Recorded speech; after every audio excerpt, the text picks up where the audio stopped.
Hello friend, welcome in Pharmapedia classes. आज हम अपने फार्माकोलॉजी का लेक्चर नंबर 2, टॉपिक का नाम था एंटी एरिथमिक ड्रग, उसका पार्ट 2 पढ़ेंगे। पार्ट फर्स्ट के अंदर हमने अरिथमिया के बारे में देखा था। उसमें हमने ब्रेडीकार्डिया, टेकीकार्डिया, नॉर्मल अपनी हार्ट बीट कितनी रहती है वो सब देखा था। उसके बाद हमने टाइप ऑफ अरिथमिया देखा था, जिसमें हमने पीएसवीटी, एट्रियल फ्लटर और आर्टियल फिब्रिलेशन देखा था, किसमें कितनी हार्ट बीट रहती है ये भी हमने पढ़ा था। फिर हमने कार्डियक फेज देखी थी, जिसमें हमने 0 से 4 तक टोटल 5 फेज थी। उसके बारे में बताया था किस फेज के अंदर क्या क्या होता है, कौन से चैनल ओपन होते हैं, कौन से क्लोज होते हैं, तो ये भी बहुत इम्पोर्टेंट है। लास्ट में हमने ड्रग का क्लासिफिकेशन देखा था। तब मैंने आपको बताया था अरिथमिया में 4 क्लास रहती है और 4 क्लास ब्लॉकर्स होती है।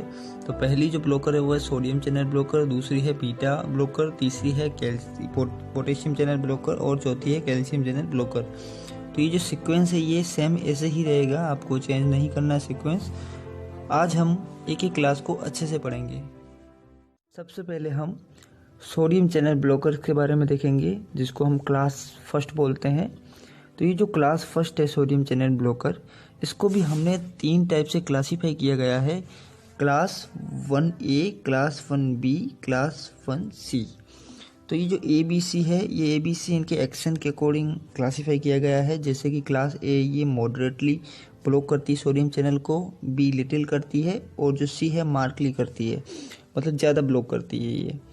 अभी जो क्लास A है इसके अंदर ड्रग आती है क्विनिडीन है, प्रोकेनामाइड है और डाइसोपायरामाइड। अभी जो क्लास A ड्रग है, ये ड्रग सोडियम चैनल को तो ब्लॉक करती ही है, इसके साथ इसका एक्शन पोटेशियम चैनल के ऊपर भी रहता है। वो क्या रहता है तो वो आपको यहाँ से देखना है। ये सोडियम चैनल को ब्लॉक करती है और ये पोटेशियम चैनल को भी ब्लॉक करती है, तो ये आपको याद रखना है। फिर ये जो क्लास B है लिटिल वाली, ये भी सोडियम चैनल को ब्लॉक करती है, इसके साथ ये पोटेशियम चैनल को ओपन करती है। देखो ये दोनों क्लास एक दूसरे के अपोजिट है, दोनों सोडियम चैनल को तो ब्लॉक करती है, बट जो फर्स्ट वाली क्लास है वो क्या करती है, पोटेशियम चैनल को भी ब्लॉक करती है। और जो क्लास B है, फर्स्ट की क्लास B, वो क्या करती है, पोटेशियम चैनल को ओपन करती है। अभी पोटेशियम चैनल को ब्लॉक करेगी, ओपन करेगी, इससे क्या इफेक्ट आएगा वो भी मैं अभी बताऊंगा आपको। अभी जो क्लास C है मार्कली वाली, ये सिर्फ सोडियम चैनल को ही ब्लॉक करती है, इसका पोटेशियम चैनल के ऊपर कोई भी एक्शन नहीं रहता। तो हम बोले भाई कौन सी क्लास है जो सिर्फ सोडियम चैनल को ब्लॉक करेगी, वो क्लास C है। तो ये जो क्लास B है ड्रग जो पोटेशियम चैनल को ओपन करती है, इसके अंदर ड्रग आती है लिडोकेन है, मैक्सिलिटिन है, फिनोडोइन। और क्लास C जिसको मार्कली बोलते हैं हम, इसके अंदर ड्रग आती है एकिनाइट, फ्लेकिनाइट, मोरिसाजिन और प्रोफिनोन। तो ये जो ड्रग है ये सिर्फ सोडियम चैनल को ब्लॉक करती है। अब मैं आपको बताऊंगा जब ये पोटेशियम चैनल को, जैसे क्लास फर्स्ट है ये पोटेशियम चैनल को भी ब्लॉक करती है, क्लास B है जो पोटेशियम चैनल को ओपन भी करती है, तो इसकी वजह से जो एक्शन पोटेंशियल ड्यूरेशन है, जो हमने कार्डियक फेज में देखा था, आपको पता है इस तरह से बीच में इतना जो एरिया था ये सारा क्या था, एक्शन पोटेंशियल ड्यूरेशन, APD बोलते हैं। इसमें क्या इफेक्ट आएगा अगर हम पोटेशियम चैनल को ब्लॉक और ओपन करते हैं, तो वो अब हम देखेंगे। मैंने आपको पार्ट फर्स्ट के अंदर कार्डियक फेज के बारे में बताया था। वहाँ पे मैंने आपको 0 से 4 जो फेज थी कार्डियक की, वो मैंने आपको बताई थी। उसी फेज से हमें पता चलता है कि हमारा हार्ट कैसे पंप करता है, हार्ट के अंदर कैसे कॉन्ट्रैक्शन होता है, और जो PQRS पीक आती है हार्ट की, जो आपने ECG में देखी होगी, वो उसी फेज के ऊपर डिपेंड करती है। तो आज हम फिर से वो फेज देखेंगे, तभी हमें सोडियम चैनल ब्लॉकर की जो 3 क्लास है ABC, इनके एक्शन के बारे में हमें पता चलेगा। तो देखो ये पहली जो फेज थी जिसको हमने 4 फेज बोला था, जिसको हम रेस्टिंग फेज बोलते हैं, तो ये 4 फेज थी। यहाँ पे -90 चार्ज रहता है और सोडियम पोटेशियम बैलेंस रहते हैं।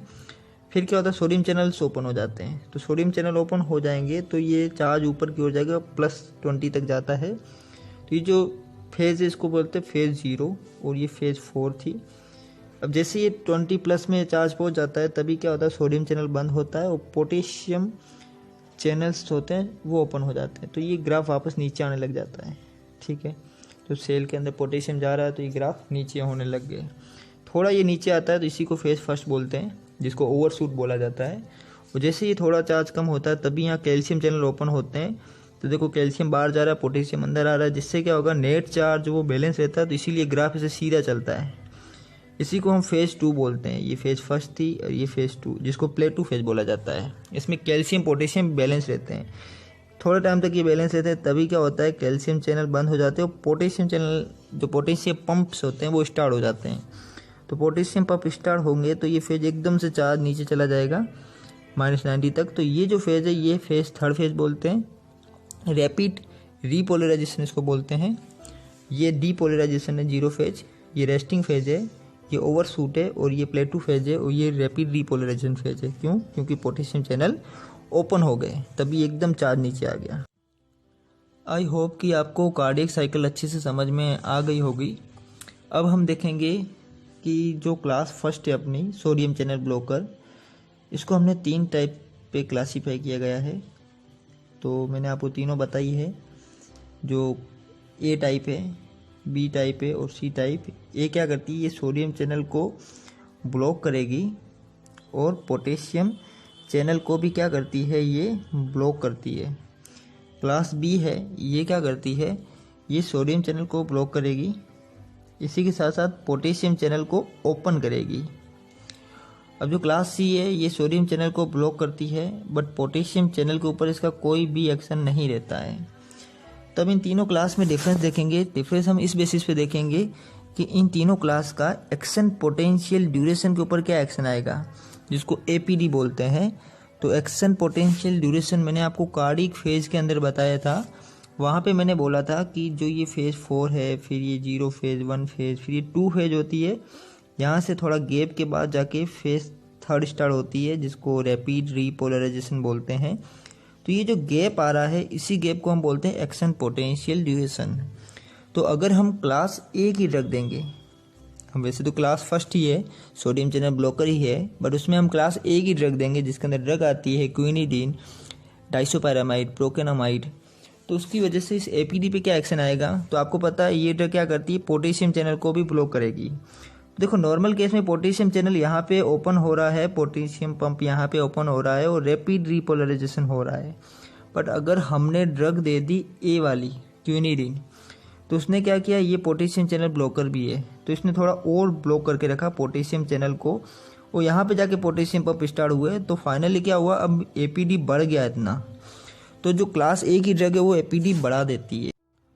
अब हम क्लास बी है जो क्लास फर्स्ट की, उसके बारे में देखेंगे, इसका एक्शन पोटेंशियल ड्यूरेशन के ऊपर क्या एक्शन रहेगा। तो आपको पता है ये नॉर्मल फेज 4 है, फिर ये 0 फेज, ओवरशूट, ये प्लेटो फेज जिसमें कैल्शियम पोटेशियम बैलेंस रहता है, और यहाँ पे अपना पोटेशियम पंप स्टार्ट हो जाता है, और रैपिड रीपोलराइजेशन फेज थर्ड, और ये फेज 4 रेस्टिंग फेज। तो ये नॉर्मल केस में रहता है। अगर हमने क्लास बी की ड्रग दी, जिसके अंदर लिडोकेन, फिनोटोइन, ये सब ड्रग आती है, तो ये ड्रग क्या करती है, पोटेशियम चैनल को ओपन करती है। तो अब इसका एपीडी पे क्या एक्शन आएगा, तो आप बता सकते हो। देखो यहाँ पे नॉर्मल केस में पोटेशियम पंप ओपन होता है, पर अगर हमने बी क्लास की ड्रग दी तो उसने क्या किया, पोटेशियम चैनल ओपनर इसका एक्शन देता है, तो इसने पोटेशियम चैनल यहीं पे ओपन कर डाला, इतना दूर जाने दिया ही नहीं। तो यहीं पे एकदम रैपिड रीपोलराइजेशन हो जाएगा और इतना ही एक्शन पोटेंशियल ड्यूरेशन आएगा। तो मतलब एपीडी कम कर लिया क्लास बी ने। अब हम क्लास सी की बात करेंगे। अब जो क्लास सी ड्रग है उसका सोडियम चैनल ब्लॉकर के ऊपर ही एक्शन रहता है, पोटेशियम के ऊपर कोई एक्शन नहीं रहता। तो उस केस में जो एपीडी है वो नॉर्मल ही रहेगी, जो नॉर्मल केस में रहती है, तो उसका एपीडी के ऊपर कोई एक्शन नहीं आएगा। तो आई होप तीनों आपको एक्शन पता चल गए। अब हम तीनों क्लास फिर से देखते हैं। ये तीनों क्लास है, तो ये जो क्लास है ये क्या करेगी, एपीडी को बढ़ा देगी, क्योंकि इसका पोटेशियम चैनल ब्लॉकर एक्शन रहता है। ये क्लास एपीडी को कम कर लेगी, क्योंकि इसका पोटेशियम चैनल ओपनर ऑप्शन रहता है। और ये क्लास है सी, ये सिर्फ सोडियम चैनल को ही ब्लॉक करती है, पोटेशियम के ऊपर कोई एक्शन नहीं रहता। तो ये जो ड्रग है ये क्या करेगी, कोई भी एक्शन नहीं देगी। आपको तीनों एक्शन अच्छे से समझ में आ गए होंगे। अब हम देखेंगे ये जो क्लास फर्स्ट है, फर्स्ट की ए टाइप, जिसमें क्विनिडीन, प्रोकेनामाइड, डाइसोपैरामाइड ड्रग आती है। ये क्लास क्या है, जो ओल्ड एज के पेशेंट रहते हैं उनमें ये ड्रग कंट्रा इंडिकेट रहती है। क्यों रहती है, क्योंकि इन तीनों ड्रग का एडिशनल एक्शन भी रहता है, वो रहता है एंटी कोलिनर्जिक का और अल्फा ब्लॉकर का। तो एंटी कोलिनर्जिक का एक्शन देगा अगर ये तीनों ड्रग देती है तो क्या होगा, जो ओल्ड एज के पेशेंट है उनके अंदर यूरिनरी रिटेंशन हो जाएगा। जब यूरिनरी रिटेंशन हो जाएगा तो मैचुरेशन नहीं हो पाएगा, तो ओल्ड एज पेशेंट के अंदर ये कंट्राइंडिकेट रहती है। डाइसोपारामाइड का सबसे ज़्यादा एंटी कोलिनर्जिक एक्शन रहता है। ड्राई माउथ, बहुत सारे हमने एंटी कोलिनर्जिक साइड इफेक्ट देखे थे, वो सारे एक्शन यहीं पे आ जाएंगे। इसके बाद जो लिडोकैन है, ये आपको पता है लोकल एनास्थेटिक ड्रग है, तो ये भी दी जाती है, सोडियम चैनल ब्लॉकर। क्विनिडीन आपको पता है एक ड्रग है क्विनिन, जो हमने पढ़ी थी एंटी मलेरिया, वो लिवोरोटेटरी थी, ये डेक्स्ट्रोरोटेटरी है। तो ये एक्शन दी जाती है एरिथमिया में, वो दी जाती है मलेरिया में, तो ये भी आपको याद रखना है। फिनोटोइन ड्रग अब हम पढ़ेंगे आगे, जब CNS पढ़ेंगे वहाँ पे हम देखेंगे ये कन्वर्जन के अंदर ड्रग दी जाती है फिनोटोइन, यहाँ पे भी दी जाती है।